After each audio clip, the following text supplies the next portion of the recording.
คันมีก็มีดิโจรป่นใจน้องสาวเจ้าแล้วข่อยเป็นตาย่านอยู่ว่าแหละ ย่างจะย่าง คันเฮ็ดให้หักเด้ซะหักบ่แหละอย่าเด้อป้าเด้อ มันบ่ทันแล้วก็เล่มกะซี่ฮะหัวใจจะบ่ได้เสียให้เขาติ เข้าท่าเว้ย จะแจ้แป้งหลดพะเถากระเซียเห็นเอาไปไว้มีเกอันเงินลังตัวคนบริอยู่นะตัวนั่นนะตัวเขาประกาศขายมาบอกเห็นถิ่นลังงานอ้าวอ่ะมาหอดผีมากัน ไม่ว่าหัวหมองเบิ่นนะมันง่างออกทางหลุมตอนติดกระเลมเสียนะมันงักตาหนางตาหนางตาหนางบ่ได้เอาไม้สอดลงไปคือตะกี้คือเดี๋ยวนี้นะแต่แบบมันหื้อตาหนางคืออะไรเขามาเลย กระเล่มนี่คือไอติมนะ กระเลมโบราณ กระเล่มนี่คือไอติม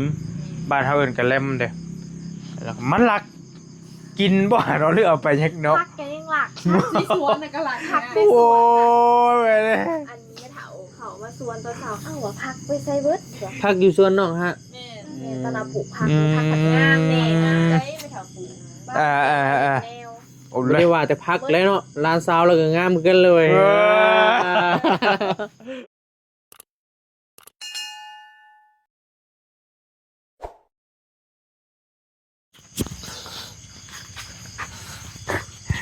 เหี้ยหาเนี่ยฮะบ่มีหยังพี่มานั่งลิ้นน้ำกันพี่เน่บ่มีหยังเด้อสบายดีเด้อไปลองเด้อเปิดแล้วบ่ เปิดแล้วเปิดเลย เปิดใจเลยบ่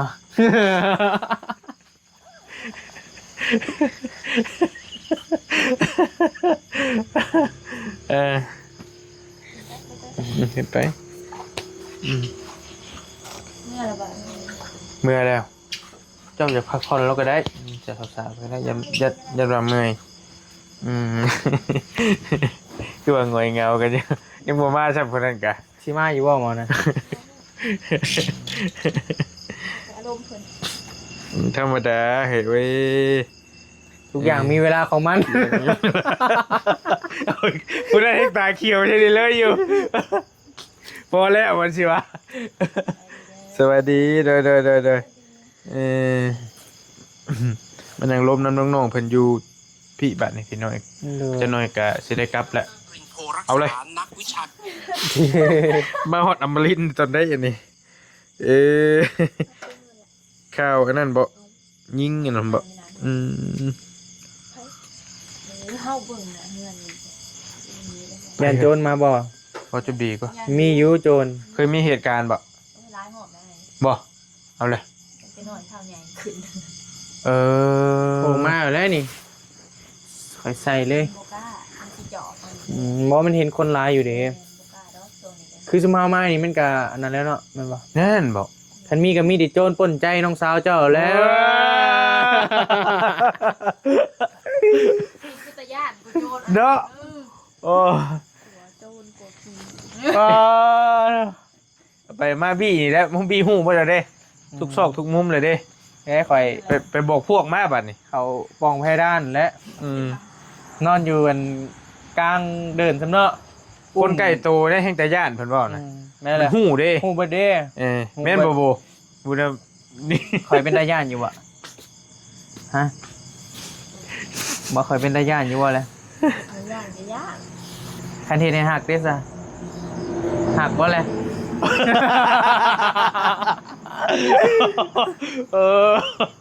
ว่าได้เกรงใจเนาะป้าน้องนุ่งป้าลุงจักดิขออนุญาตเด้อป้าเด้อ มันบ่ทันแล้วยังมีลายอยู่ยังมีลายอยู่ บ่ ส่วนเกิน ส่วนเกิน ไอ้นิวก็เมื่อไหร่เนาะ เมื่อพักผ่อนแล้ว ว่ายังไงมีลายแม่นบ่น้องแทนขโมยลายบ่ยำจมเจียมเพื่อนหัวก็บ่ค่อยดีนะ เข้าใจ เขาเจาะที่ได้เลยคือขนาดมือพอเฮาเกิดอุบัติเหตุเนาะเขาหูนะว่าบ่มีใครอยู่เรือนนะมีแต่ไม่เท่ากับอันเมื่อเช้านะ โดยมันก็กล้าขึ้น เขาเจาะอยู่แล้วอะไรนี้ อ่ะ แต่ย่านยุจะสวดว่านี่ไปเรียนกลางค่ำกลางคืนเนาะก็นอนไม่ค่อยรับดอกทางนี้น่าจะสิรับกันเจาะฟังเบิ่งกันมันเถื่อกับผู้เฒ่าเราสิออกมาหลอกเบิ่งประมาณ10 โมง 11 โมงเราก็สิมารอแถวเมนเบิ่ง เลิกผู้ใดแล้วนอน อืม เลิกได้ผู้เฒ่านอน เออ เจาะเบิ่ง วันยังดีเท่าว่าช่วงนี้กะชิว่าดีอีกอย่างก็ย่างอยู่เลยเนาะพี่น้องเนาะนี่ก็10 โมงปลายแล้วนี่ โดย แม่น ทีม เลย ทีมงานเฮากะหลายคนนี่บางมือกับบี้กับเมื่อคือว่าเที่ยงคืนบ่ บ่ฮอด บ่ฮอดบ่ 7-8 โมงแรงนี่แหละ อืม เอาอย่างมาเว้า7-8 โมงไอ้หากะมา เออแกถ่ายคลิปแล้วก็เมื่อนะ มันมืดพี่น้อง โอ้ย เข้าใจอยู่แต่มันมืดแถวนี้หั่นน่ะ ยายโซลาร์เซลล์สิจัก3-4 ดอกนี่ก็โอเคแล้วใส่นี่ แม่นไหม อยากได้อยู่ แม่น จนติดก็อยากได้นะ มืดได้นี่พี่น้องเห็นบ่นี่เบิ่งเพิ่นส่องไปนี่ พ นะ ลังเฮือน แม่นี่ ตอนพอทันเสียนะเราลุกมาของหนังสกรีนโฟมมาเยือนก็ยังเห็นตอนนั้นนะ อืม กำลังมากหัวทางหลังเลย อ่ะ เยี่ยมมาหลักใด ฮะ หลักใดปุ่มหน้าเป็นไพ่คอนขอเขาหาออกมาแล้วเยืองโคมใส่แล้วมันกระโปงไปเลยหัวครับยังก็หมุนเลยหัว เอ ส่ว อ นย่ำฝนนี่นะถ้าจะจืดได้นะ มันหนักบางเถื่อส่งยำฝุ่น นี่ แม่นเลยคนนอนรับเนาะ ฝนลิ้นเนาะบางทีฝนลิ้น กำลังนอนแบบ เฮาบ่อยากออกมาบัดนี้เห็นไหม แม่นเลย เออ ขี้ข้านได้ฝน สลัดด้วย โอ้โจรเนาะมันสุดน้ำโจรนั่นแหละ อยู่นี่ชาเจ้านอนอยู่นี่บิ ได้บ่ เอาผม มันต้องถามเจ้าเองให้แหล้วเพิ่นน่ะได้อยู่แล้วนอนอยู่นอกพี่โกหมายได้บ่จังไห้แล้วมานอนเป็นหมู่บ่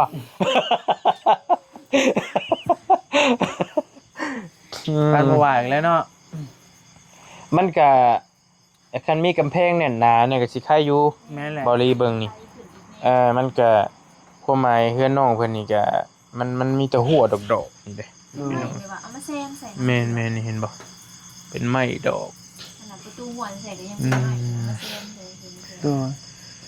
เพราะว่าเห็นน้องมันกำลังซื้อเสาเตรียมเสาสิมาเฮ็ดอันน่ะ เฮือนหอ เฮ็ดละครัวเด้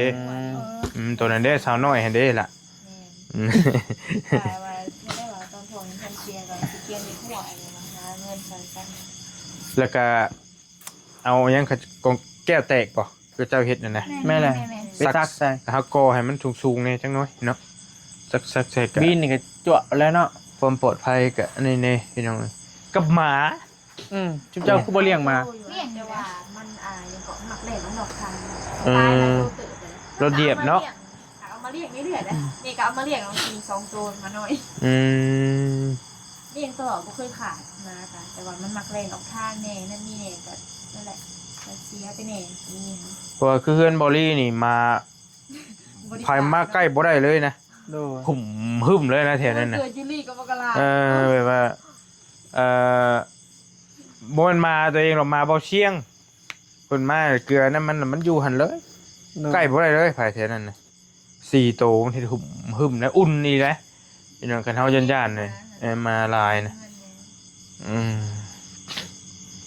อันนี้มันก็มืดแน่คือว่ากับมันระบบความปลอดภัยมันก็ บ่ปานใด บ่ปานใดน้อยหนึงก็ส่วนหลายก็มีแต่ผู้หญิงอีกประเด็นหั่นน่ะ โดย น้องๆเพิ่นก็ได้ส่วนหลายเขาเจะอยากมาขโมยสิ่งของแม่นบ่มีหยังเสียในแล้วยกตัวอย่าง แล้วว่าสู้กับเป็นเรื่องของสาวเนี่ยแหละที่เหลือจืดบ่ เข้ามาหลักเครื่องขายอะไร เครื่องคลายก็มีเครื่องคลาย ปกติเอาไว้ในครัวนะ โดย เอาไว้ตะกี้กับบริเคยเสียแล้วก็เอาไว้ตลอดมา โทรไปได้หรอกนะตอนนั้น แบบบริค่อยหลอกนะแบบมันกับบริเคยเสียนะก็เลยเอาไว้ในนั้นแล้วก็ตู้เย็นนำ ตู้เย็นก็ไม่ได้หรอกตู้แช่ไม่ได้หรอก โอ้ เอาผ้าโปกไว้นะ อืม แล้วก็เขามาหลอกมันมียูโสแต่แบบบริงับทั้งหนึ่ง โดย เกี่ยวต่อให้มันเถอะ เกี่ยวกับพันเลย มันใช้ออกได้นะ แต่เขาห่วงอยู่แล้วเมื่อสั่นเขาเป็นเขาหูมองไหวมองนี่แล้วเขาก็จะออกยัง เขากระแลมเสีย ก กระแลมโหลด กระ เสี แล ย มยังหลัก กระเล่มกระลักปัด แม่ร้านเขากระแลม กระแลม ยังอีกในโบจิว นี่กระแลม นี่กระแลมเนาะ กระเล่มกระเสียหัวใจจะบริเสียให้เขาที เข้าตาเว้ยโอ้ยพี่เอ้ย กำลังอินวะ มองเป็นเรื่องเล็กน้อยแต่ว่า แน่นอน เสียไปเบิดตุ๊เบิดเพิ่นห้อยไงกระแลมที่ซื้อมาหวังได้ถึงเสียไปเลย กระแจหลดเองกระแจแป้งหลดพระเถากระเซีย แม่ กัน กระแจ เห็นเอาไปไว้มีเกอันเฮือนลังตัวคนบ่ได้อยู่นะ โตนั่นแหละ ตัวเขาประกาศขายมาบอก เห็นผิดลังงานอ้าวอ่ะมาหอดผีไว้กัน ไม่ว่าหัวหมองเบิ่นนะมันง่างออกทางหลุมในตอนที่สิกระแลมเสียนะมันงัด ตาหนางเอาง่ายๆตาหนางบ่ได้เอาไม้สอดลงไปคือตะกี้คือเดี๋ยวนี้นะแต่แบบมันหื้อตาหนางขึ้นเลยเข้ามาเลย กระเล่มนี่คือไอติมนะ กระ พี่ แล น้ ม อง โบราณนี่นะ กระเล่มนี่คือไอติมบ้านเฮาเอิ้นกระเล่มเด้แล้วมันรักกินบ่เราเลือกเอาไปยักเนาะ พักกันยังหลัก ที่สวนน่ะก็หลัง พักไป โอ้ สวน ยไปเลย อันนี้ไม่เถาเขามาสวนตอนเช้าอ้าวว่าพักไปไซเบิร์ดเดี๋ยว พักอยู่ส่วนน้องฮะ แม่ ตอนเราปลูกพักพักผักงามแน่นะ ได้ไม่ถาปู แนว โอ้ ไม่ ย ได้ว่าแต่พักแล้วเนาะลานซาวแล้วก็งามกันเลย เจ้าน่ะอันนี้น่ะเจ้าหน่อยน้องโบหายเจ้าหน่อยนี่น้องโบหายบ่ต้องไปทางใดหรอก จนบี้ โจรพี่อย่างเดียวเลยนะอุ้ยจ้องชิรักอย่างเดียวนี่รักโบอย่างเดียวนะอื่นเมาอันนี้นะ เงินก็บ่เอาคนอย่างเดียว เงินก็เบา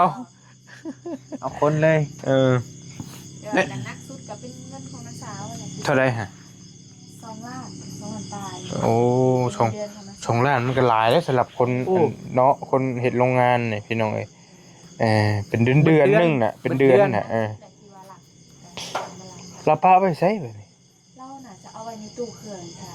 เอาไว้ในห้องนี่ ว่าในห้องก็เป็น กระเป๋าหอยไว้ก็หอยไว้แต่ก็บ่ได้เคยเสียนะก็เลยก็หอยไว้เอาเงินไว้ในปกติ มีคนอยู่ป่ะ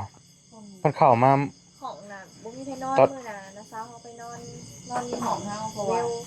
เฮาเป็นฝาโหยุงหมอเด้ โดย ที่จะเฮากับนาสาวนอนในห้องเบลแล้วไปเถาก็ไม่เถานอนนอก แต่มื้อนั้นนะคะไปอัดประตูห้องซักตัวนี้อัดประตูใหญ่ตัวนี้แถมปิดไฟพร้อม ก็เว้นกลางคืนป่ะนี่ กลางคืนแบบ ใกล้สิแจ้ง ก็ชี้แจ้งแบบคนกำลังรับนะรับสนิทแล้วค่ะเครื่องเขาเมาบริยินเนาะเพราะว่าปกติประตูของนาซาเนาะจะโบอัดนะแบบใครไว้บางเทื่อน้องมันทิ้งอยากออกไปหันมาหนีนะเลยใครปาไว้แต่ว่าเมื่อนะฮะนาซามานอนนอนแล้วเป็นอัดไว้นะแต่ว่าประตูเรืองหัวของเอี่ยมหามบริรัต แต่ว่ามันแหน่นได้ประตูนะคะ นี่ โดย กันแหน่นดึงนี้ยังบอก คือบัดนี้เฮียแต่เงิน ไม่เสียเงินกับหูฟังเราไอพอด ไอ้พอดนะ ไอพอดเสียเสียนะฮะไม่ขายว่าเลือเอาจังไหนดิโจรอยู่ดิ เอาเลยเนาะมันมีโอกาสเอาเด้เอาทุกอย่าง อุบัติเหตุทำให้ใคร คนเคยเอาน่ะแหละ กับคนไม่เอาอะไร หมอเก่าแล้ว หมอเก่า ว้าวมัน เนาะดี เหมือนเจ้า หมอเก่าแล้ว น้องเจ้าประจักษ์ ไอ้สั่งมาสั่งมากวาดงานก่อนไปแล้วหัวหน้าสิมาเอง คนอาจจะเอาล้างเช้า เอาร้านซาวเลย โอเคเนาะโอเคตามสบายเอา ได้ลังตู่ ฝนเริ่มไหม้อยู่แล้วพี่เอ้ย ตกแห้งๆก็ดี ก็อันตรายอยู่พี่น้องคือน้องคนนี้ก็แบบมันโบเปกดอกทางนาสาวเราว่าอยากได้ร้านเคยนะ โดย แล้วก็เข้าใจเราอยู่ตัวนี้แกพี่น้องเอ้ย แต่งเอาข่อยไปข่อยสิมาดอก เอาซะพี่เอ้ยเริ่มทั่วซะ แต่งบ่ฮะ พอเพิ่นโทรมาย่ำอีกได้มื้อนั่นน่ะ โทรมาไว้ได้เลยนะ โทรมาชงชามชายไอ้โทรกลับบัดนี้ โดย ตอนนั้นไอ้ยังอยู่เฮือนอยู่ โดย โทรกลับเราบอกว่าพ่อว่าเท่ได้เราอ่ะ พ่อบ่มีวันเอาคืนเราอ่ะ โดย แล้วว่านะ ถ่ายคลิปบ่ ไอ้บ่ได้ทายไอ้คุยหลังไม้มื้อนั่นน่ะ โดย เราเห็นเฮาเว้ากันไปมันรถว่ายันซอยยันเพิ่นเอาคืนเอาหยังหั่นนะรอบ่เราอ่ะพ่อซอยแท้เราอ่ะ โดย บ่ไอ้ลีโทรมาไอ้ลีพี่น้องเอ้ยมื้อนี้นะแล้วบ่ลีโทรกลับเราก็ว่าเราเบิ่งทุกคลิปเด้เราก็บ่ได้ว่าหยังเราว่าซอยอีหลีเดี๋ยวคันสิเอาเราอะนะ โดย เอาได้ตัดสินใจก็ตัดได้น้องเอ้ยตอนเพิ่นอยากเกื้อกูลนี่ยิ่งโจรก็ยิ่งหลายอยู่ช่วงนี้ ไปได้บ่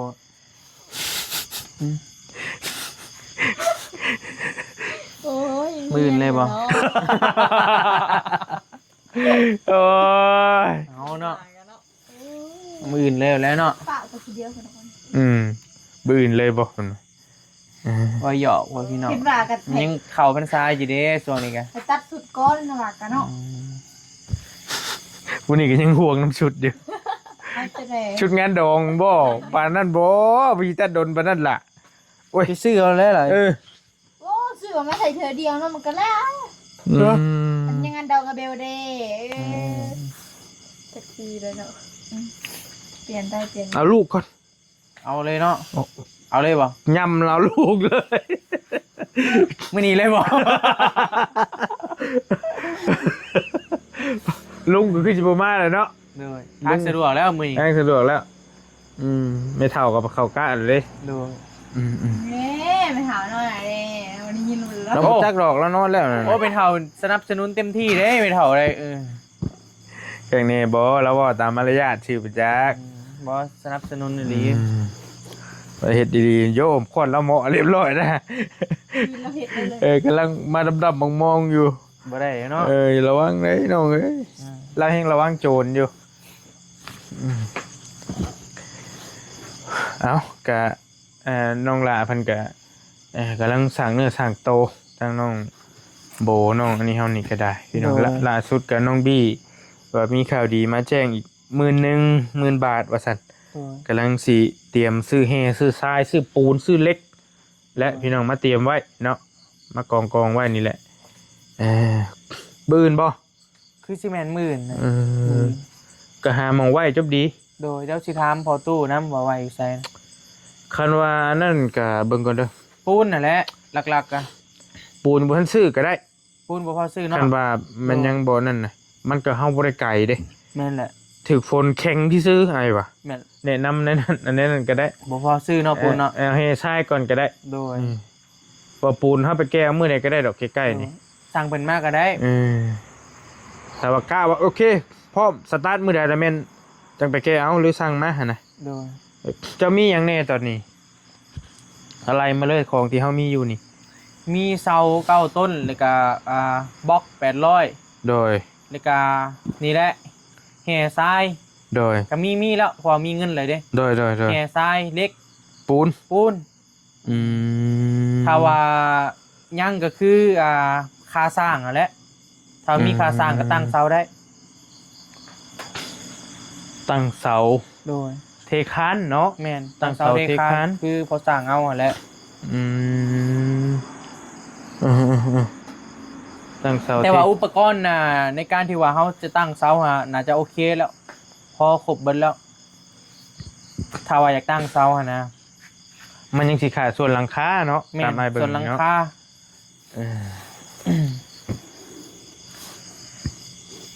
มากไปมากย่ามฝน เฮ็ดบ่ได้ไล่ไล่ไว้เนาะ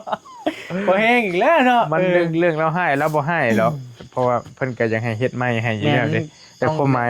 เฮาเบิ่งมันสิแบบมันสิดึงเวลาหั่นน่ะสิดึงเวลา ต้องแบบมีอันน่ะเนาะเฮากะว่าเฮาจึงอันน่ะได้จริงมากแม่นบ่ โดยกะว่าเครื่องครบ แม่นแหละ กะว่าโครงหลังคาครบเลยซื้อมา โดย นะเพราะว่าตอนนี้มันก็บ่ได้มีฝาอย่างนี้แล้วอยู่เด้ แม่นแหละ มุงหลังคาแล้วก็ซ้ำแล้วนะซ้ำเก่านี้ โดย แต่จังค่อยก่อไปบัดนี้เพราะว่าการค้าขายน้องก็มันก็ยังบ่ได้เต็มที่เด้คู่มือนี่ก็แม่นบ่ แม่นแหละ เราได้มือจักพันซะล่ะขายจักแสน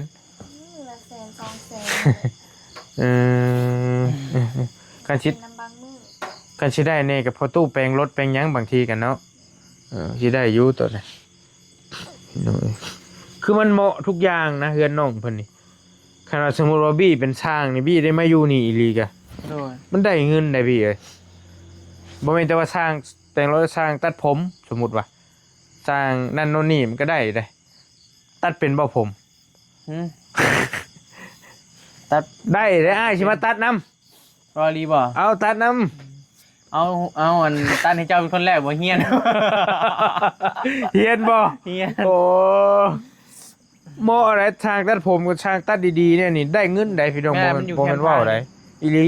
กับโรงงานเนาะ แม่ ได้นำโรงงานน่ะแหละ แม่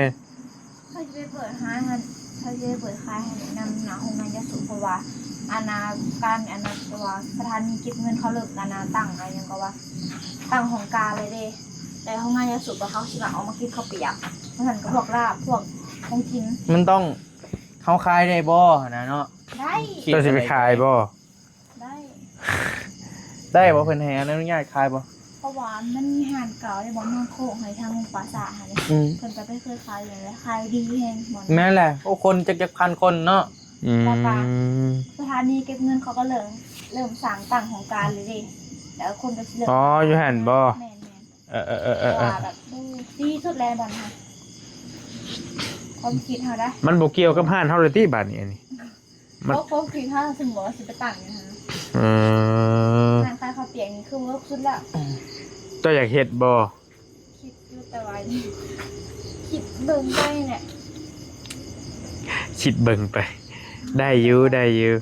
ไอ้ว่าเรื่องความคงที่เรื่องอยู่กับที่หั่นนะ อันนี้มันอยู่เฮือนเฮาเอง แม่นไอ้เรื่องอยู่กับที่แบบ อันน่ะเขาไปปุ๊กเป็นตูบเป็นหยังล่ะ มันสามารถย้ายได้นะ แม่นง่ายได้ตัวนั้น บ่ฮู้ว่ามื้อใดเพิ่นสิไล่เฮานี่แน่นะ แม่ อันนี้มันอยู่เฮือนเฮาเองเด้ นี่ มัน มัน ตลอ ค ด ง ไป ที่อันแบบน้องใบเตยว่าก็ได้คือการคัด แม่น คื ล่ะ อกัน ครับ ขายอยู่หน้าโรงงานเด้เตรียมไว้เราได้พึกก็ได้เวลาเขาเจ้าเลิกงาน แม่นแหละ ต้นเที่ยงกับต้นอันนี้กลางคืนพอเขาเรียกกลางคืนเด้เขาเลยบอกป้อขลังมาหาเท่าต้นคาประทันเขาบอกว่าบางคนหาจนบริเก็บเงินผู้แหละคนหลายหาเขาอลิ จนหลง ห้า จนหลง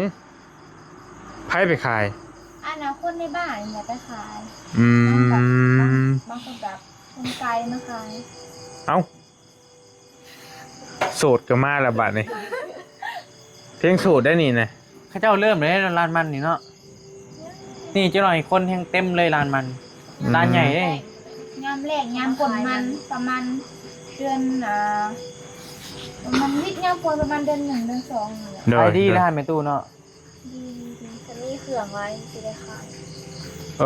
อันทั้งหลังนี่เป็นใหญ่เด้นะ หมองร้านหับซื้อมันแม่นบ่ แม่นล่ะ ใหญ่สุดเลยตัวบน บ่ ขายมันอย่างเงี้ย เอาเลย แล้วมันแปะกับ ใหญ่ที่สุดในสวรรค์เลยก็ว่าได้นะนี่ เพื่อนน้องโบเลยนี่ แม่น คันว่าเฮามีเครื่องดื่มมีหยังครบเลยเขาจะสิมาซื้อน้ำเฮานี้เนาะ แม่นล่ะ ฟ้าวเฮ็ดให้มันแล้วซะบิ คนไทยเขามาเพราะว่าพวกรถพ่วงเขามาเอามันเขามาเอามันอยู่นี่เขาก็สิมาแวะซื้อเบียร์บ่อน้ำ โดย พวกมีกล่องมียังขายงาน โดย ไป เอาเลย พวกน้ำกล่องน้ำตาลเขามาซื้อเหมาะเลยอะเหมาะเลย เหมาะเนาะ แต่เขาผ่าเอามันคือรถเลยแล้วเขาก็หยางมาซื้อนะ โดย กินน่ะมันใกล้ๆ ว่าง่ายๆก็ขายเฟอร์ก็ได้อีกอยู่นี่เนาะ ได้ เขากินข้าวเด้ ขายเฟอร์ขายลาบขายหยังก็ได้นะ ซุปก็แล้ว ได้ คือพวกโรงงานเขาเลิกมาแต่เขามากินบางทีก็ได้เพราะว่าเขาก็ออกมาแต่ห้องกับมาแวะกินอยู่ทางบ้านกัน อืม แต่มันแสบมันแบบโอ้เขามาโรงงานค่ะ ไก่ก็มานะจุดนี้ แม่ อ้ายแล้วผู้หนึงคันมันแซ่บเลย แม่นเลย เฮา ใส่กลับไป ไม่เฮาไก่นิดนึง เฮา เฮาก็ เห็ เล่ น น มา นะ เฮานะบ่แซ่บก็มา โอ้เว้ยเลย หัวใจอยู่นี่บ่ไปบ่มาสิไปไส โอ้ เนาะ ขอต้อนรับเลยพี่น้อง อย่าเฝ้าอืมบ่เหมาะสุดแล้ว นั่นแหละ มาเชื่อว่าเป็นความฝันของใครหลายๆคนที่อยากได้ ทำเลนี่ ดินแมนดินแปะทาง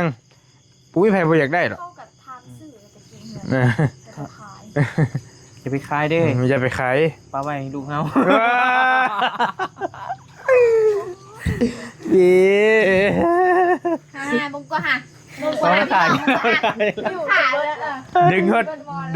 ดบอลติโคตรโพมันก็แม่นสุดแล้วเฮือนแปะทางใหญ่เด้ ทางเลขเก้าอีกเนาะวันนี้ แม่น ทางใหญ่อีกเนาะ ค่าขายยังก็ได้ปัดนะพี่น้องเอ้ย ห่วงเขากลายตลอด คือหานบอลคือคอยต้องกินมันในเข้าแบกตลอดได้แล้วเขาจอดผ่านแล้วเขาก็แบกขามพามากินพวกยำพวกเอ็นบอหมูปิ้งบอข้าวแหวนมากินในนั้นแถวบ้านนะนี่ขันสมุดแล้วมีห่านกับห่านใหญ่ทำบรรยากาศมันอาจจะได้คลาย โดย คลายดีเลย อืม ขันมีก็มีแต่แบบห่านน้อยๆนึงนะเขื่อนกับบอคอยขบ โดยโดย สไลด์มันสีผูอยู่ทางนักสะพกมีห่านใหญ่ ก็สิขายผักขายหญ้าขายมะม่วงหมักแตงขายเฮ็ดขายหยังก็ได้เบิดนะ โดย ว่าไงมันเป๊ะทางนะพี่น้อง แม่นแหละ ปุกกระตุกย้อนออกไปหันก็ได้ในเบิดทุกสถานการณ์และเรื่องขายนี่อืมก็ได้เบิดเหมาะสุดละอืม เหมาะอยู่นี่ไง อืม พักแล้ว แบบขายยาวไปเฮาได้ชัวลูกชัวหลานเลยนะ โดย พี่น้องเนาะเรื่องการสร้างอาชีพตัวนี้ มันคงเนาะ นี่ผู้สาวงามๆนี่ผู้บ่าวโอ้ซ้ำชีเวะ แม่นแหละ อืม แต่บ่ได้ดอกแปะบ่ได้ข่อยมาเผาอยู่เนาะ เออไปเตยเด้เนาะเตยก็เราขายได้ สนใจกันแน่เห็นว่า เออล่ะตบเลย ตบไปเคยเลย เราแพงข่อยได้เราแพงเฮาได้ ไผ ใบเตย คือเพลง เอาล่ะเนาะ คือเพลง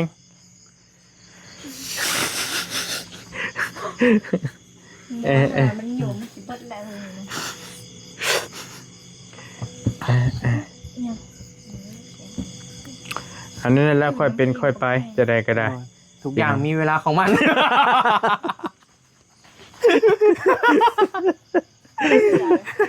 ฉันเหนื่อยฉันท้อเหลือเกิน สิเอาเก็บไปว่าบ่ได้เป็นง่ายจะหน่อยนี่ ติดปากก็บอกเลยว่านี่ ติดปากแล้วติดปากแล้วจะเอาจะหน่อยสิเอาเก็บไปว่าฮอตเชฟโปนผมจะหน่อยนี่ ทุกอย่างมีเวลาของมันเลย ทุกอย่างมันมีเวลาของมัน ไหนสิขึ้นเซโปน เบิ่งก่อนเบิ่งฟ้าเบิ่งฝนก่อน ทุกอย่างมีเวลาของมัน แต่มื้อนี้สั่งงานมาแล้วเนาะ จัดโลด เนาะ จัดโลด มาถ่ายคลิปลงมานี่ บุญแล้ว ได้ฝากช่องแม่นี่ฝากต่อ โอ้ยเนาะเจ้านี่ เป็น YouTube แล้วบ่เดี๋ยวนี้ น้อยหนึ่งน้อยหนึ่ง ได้ น้อยหนึ่งเดินนี่ฝาก ชื่อช่องได้ใดชื่อช่องได้ใด น้องใบเตยสแนล น้องใบเตย Channel ผู้ติดตามเท่าไหร่แล้วตอนนี้ ผู้ติดตาม43แล้ว ฮะ 43 ภาษายังภาษายังภาษาไทยบ่ ภาษาไทย เออ แต่ยังไม่ได้ลงคลิปเลยนี่ยังผู้ติดตามขึ้นนะ ติดตามไปเด้อ บ่ ฝากต่อ บ่ ป้อกระบะโพดเบิ้งเขาสีติดตามผู้เบาบี้เบาประไซเบลเบาเตียงเบาเงาเบานิวเบาลีอีกป้าโชว์บนทีมงานอันนี้ เบิ่งหน้าเบิ่งด้วย ได้โฟนเลยมีช่องเนาะดูนี่เนาะอืม นี่ผมไปเบิ่งคลิปเพิ่นเลย เบิ่งคลิปตัวเองติก็เบิ่งก็ชัด แต่งเลยลูกชายเดี๋ยวพ่อจะออกคาดองให้ ว้าเอาตลอดเลยโชคดีแน่พี่บ่ โบบี้เหมาะสมกันที่สุดเอาเลยวะ ไปเร่งรถไป จัดเลย คลิปนี้ขอต้อนรับไปก่อนพี่น้องเจอกันอื่นคลิปก่อยเด้อ ลองสัมภาษณ์เบิ่ง เซตเขาเหรอมื้ออื่นนี่ฮะเขาลงคลิปเดียวโอ้ย ระเบิดระเบิดระบึ้มเลย บุ่มเลยเห็นดิ โอ้ แซงเลยนะเนาะ สัมภาษณ์เอ้ยโบเบิ่งสัมภาษณ์เอ้ยโบเบิ่งดูมื้ออื่นก่อน สัมภาษณ์ไอ้พี่ดูสัมภาษณ์ไอ้พี่ดู อะไร เอาทำมาแล้ว ต้องรู้สึก ความรู้สึกบ่ คิดกับคุณอะไร ก็ดีใจที่ว่าได้พ่อกันเนาะทุกอย่างมีเวลาของมัน โอ้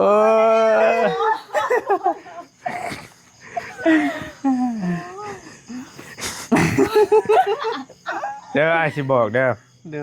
เพิ่นตอบสุดเดี๋ยวเจ้าตั้งคำถามไหมเป็นเจ้าสิเป็น YouTube นะเอาเจ้าถามบัดนี่ถามยังอีกเพิ่นตอบแล้วได้กินนี่ สองแล้วเป็นชอบเลย เจ็บกระเพาะแล้วบัด เจ็บ มักเจ็บขางเดียวตัวเลยแบบคือเสียบเขาเลย โอ้ยว่าแต่ย่านได้เลย มันเจ็บแห้งบอกขาง จบดีได้เฮ้ย แห่ เป็นดนระบ่ โดนเติมเป็นปีแล้ว ข้างซ้ายอืม แบบเจ็บแบบผู้มีเสียบเขาเจ็บแบบผู้หยัง ไปกวดบ่ล่ะ ยังไม่ได้ไปกวดจ้ะ ไปกวดเฮ้ยเนาะมันบ่เศร้ากะ นั่นแหละ เจ็บแห้งอะไร จบดีได้เฮ้ยข้างซ้ายนี่คือหยังวะเพิ่นวะ ใช่ติ่งมันอยู่เบื้องผิวเลยบอก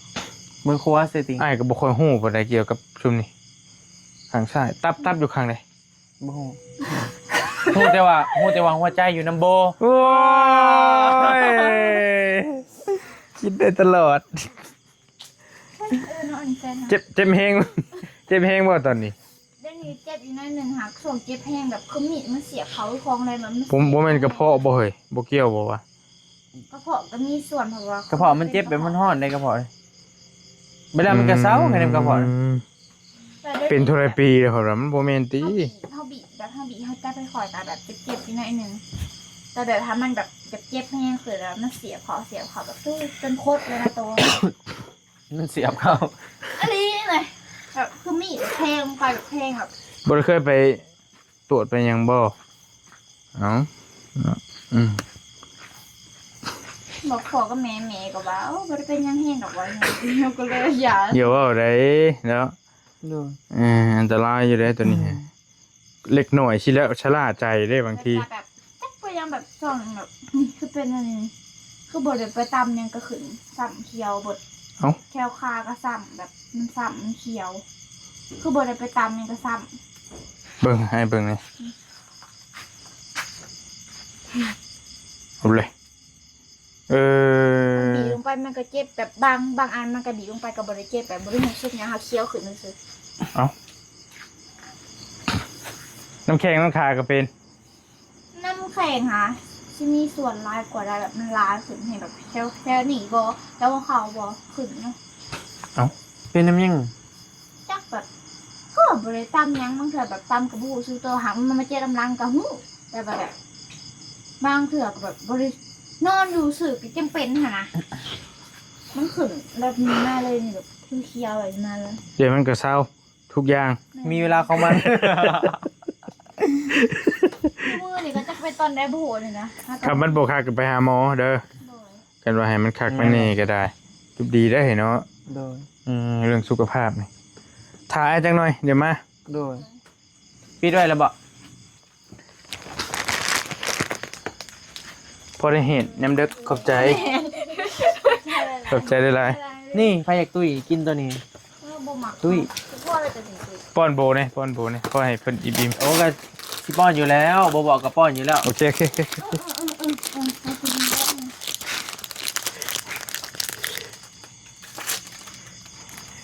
เบิ่งเรื่องอย่างนี้กินเองได้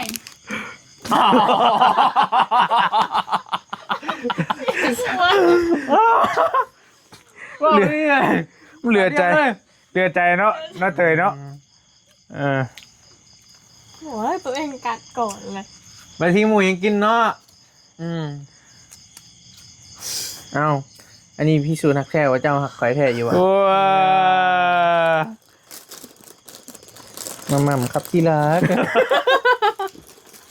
กินเองก็ได้ กินเบิ่งดูตัวไหน มันบูหมักคนนั้น บ่มักนั้นบ่โอเคโอเค มีกระโบมักมีกระโบมักมักตัวนี้ ว้า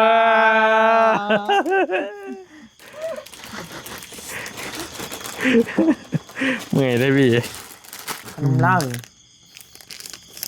กันนั่นแหล้วอยู่ดีมีแฮงเด้อ